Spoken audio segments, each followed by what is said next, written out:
አሰላሙ አለይኩም ወራህመቱላህ። ለቻናሉ አዲስ ለሆናችሁ በሙሉ ሰብስክራይብ በማድረግ የቻናሉን ቤተሰብ እንድትሆኑ በአክብሮት እንጋብዛለን።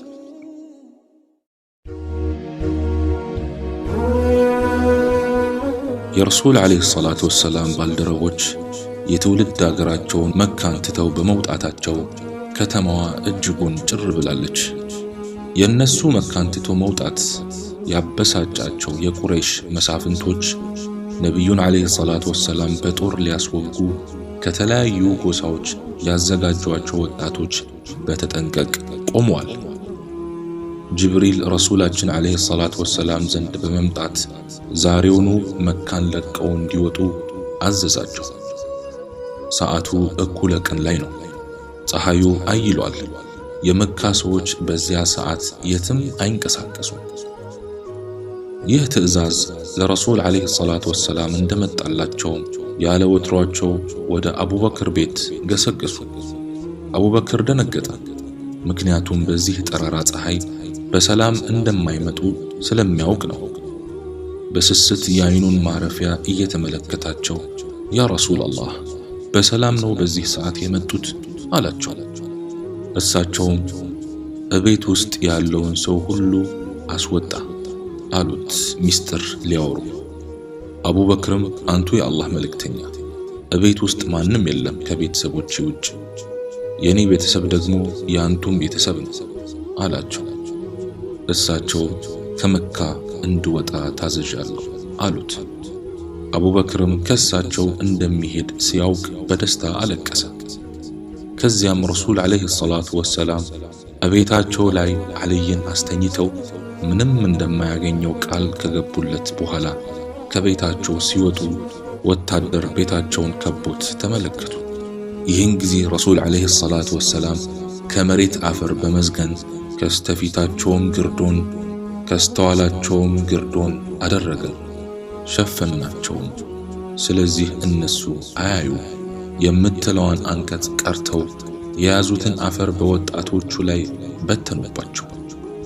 እሳቸው የበተኑት አፈር በሁሉም ወጣት አይን ገብቶ አይኖቻቸው ሲጋርድ ረሱላችን ትተው አለፉ።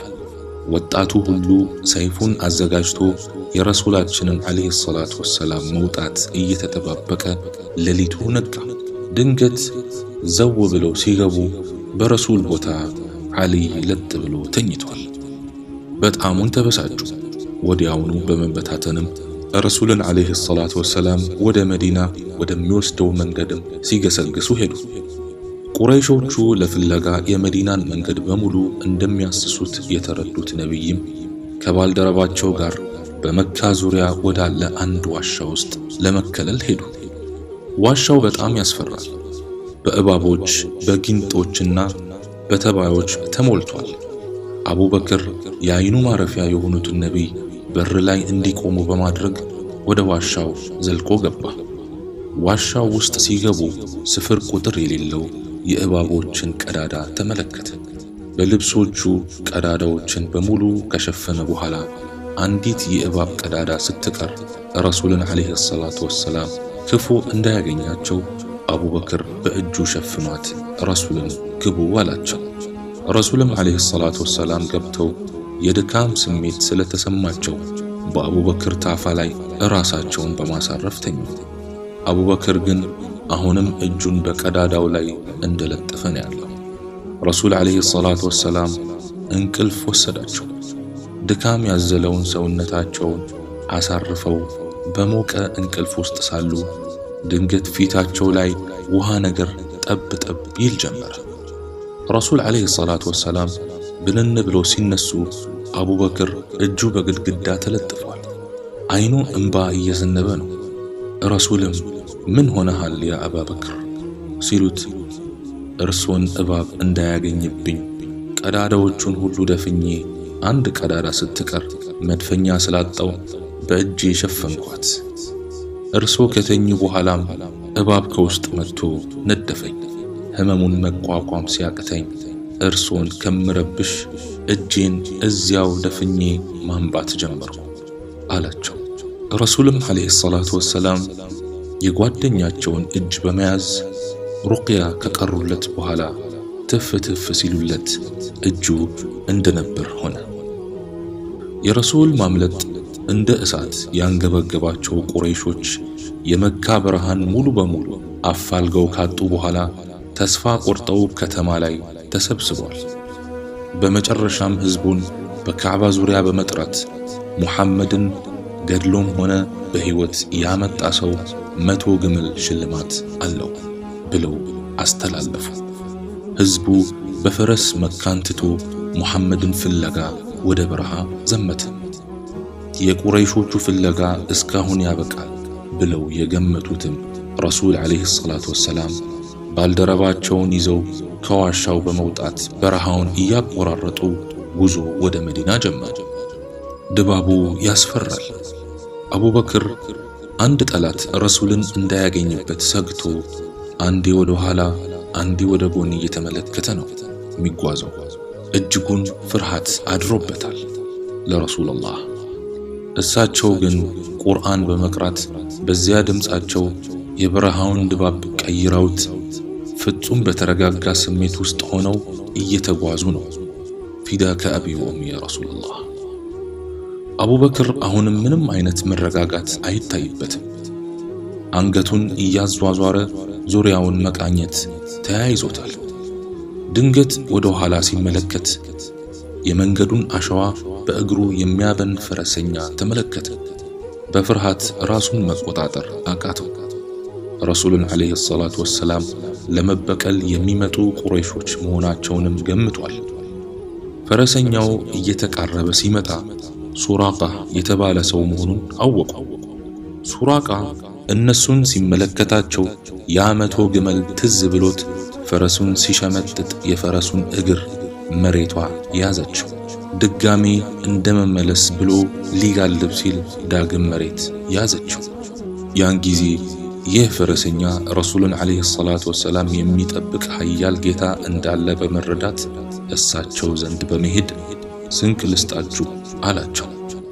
እሳቸውም እኛ ስንቅ አንፈልግም፣ ግን ስለኛ ለማንም ወሬ ደብቀህ ወደ መካ ተመለስ ብለውት ቃል ኪዳንም ገብተውለት ሸኙት። የረሱልን ከመካ መንቀሳቀስ ያወቁት የመዲና ነዋሪያን ቀን በቀን የመዲና ከተማ መግቢያ ላይ ፀሐይ እስኪለበልባቸው ድረስ ያን ተናፋቂ ነቢይ ሲጠባበቁት ይውሉና ሲመሽ እቤት ይመለሳሉ። በወርሃ ረቢዑል አወል በ12ኛው ቀን የመዲና ሰዎች እንደ ወትሯቸው በናፍቆት ያንገበገባቸውን ነቢይ ሲጠባበቁ ውለው ፀሐዩን መቋቋም ሲያቅታቸው ወደየቤታቸው ተበታተኑ። በዚህ ሁኔታ ነበር እንግዲህ አንድ ይሁዳዊ የቴምር ዛፍ ላይ ሳለ ከርቀት ረሱልን በመመልከት የመዲና ሰዎች ሆይ የምትጠብቁት ነቢይ ያውላችሁ ብሎ ሲጣራ የከተማው ሕዝብ ተገልብጦ ወጣ። አዎ በሳቸው ናፍቆት ቤቱ ያስጠላው ሰው ሁሉ ሊቀበላቸው ወደሳቸው ወጣ።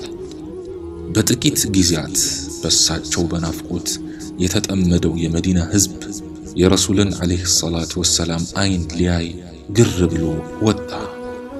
ልክ ረሱል ከተማዋን ሲረግጡ የከተማው ሴቶች طلع البدر علينا من ثنيات الوداع وجب الشكر علينا ما دعا لله داع أيها المبعوث فينا جئت بالأمر المطاع جئت شرفت المدينة مرحبا يا خير داع እያሉ ተቀበሏቸው።